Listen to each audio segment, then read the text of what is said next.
trying to come up with kind of some form of symbolism that could represent these things that cannot be described easily.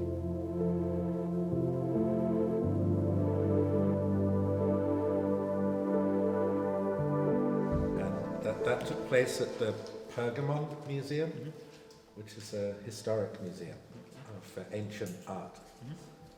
So in that exhibition I worked with ancient objects from sometimes 5,000 years before BC, and I worked a lot with light and objects.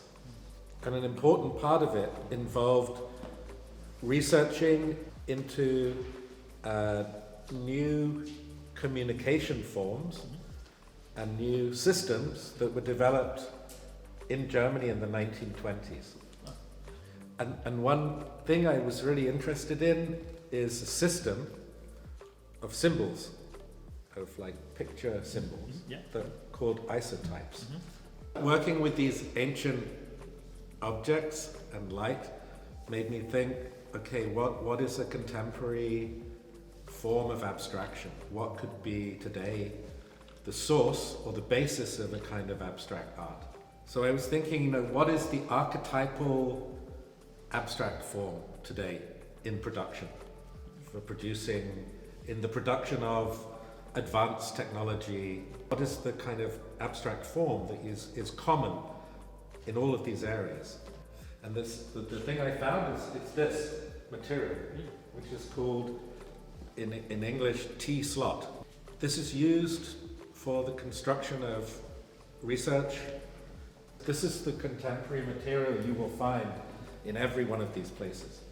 This stuff is much more difficult to use. It's very difficult to find a way to do something with it. Make almost this very first fundamental connection, which is side by side. This is what the exhibition is. It's one person that's influential for this exhibition is a man born in Hong Kong called Yuk Hui, I would say in English.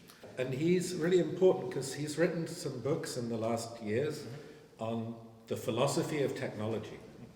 That he's asking the question, can the traditional Platonic, Greek, Western model of philosophy, is it enough to understand or make a philosophy of technology? And he says it's not.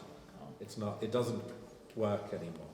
So he's arguing that some, I mean he's Chinese, right? But he's arguing some Eastern philosophies are better for understanding contemporary technology. You need to have, like in real life with people, you need also in philosophy, you need a diversity of philosophies to understand what's really happening, actually. You can't just use this old, simple, kind of classic Western philosophical model.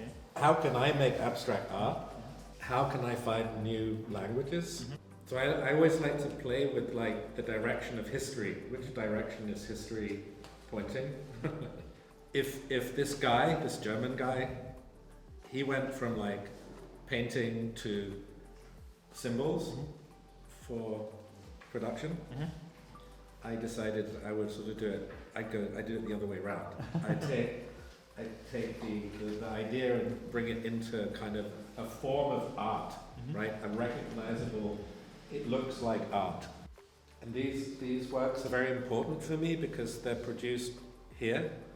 My challenge or question to the printer, you decide, printer, how many layers of ink do we need to just make a difference between something and nothing?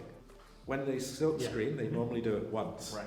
Here, they did it many, many times because I said keep going until you can, just enough. A kind of outsider, it was an interesting game to give this challenge to a technical person to say, okay, do just enough, keep going, and when you think it's enough, stop. So you can see in the whole show there's always this looping idea about abstraction, technology, technique, right? Like these are all part of the philosophy of technology.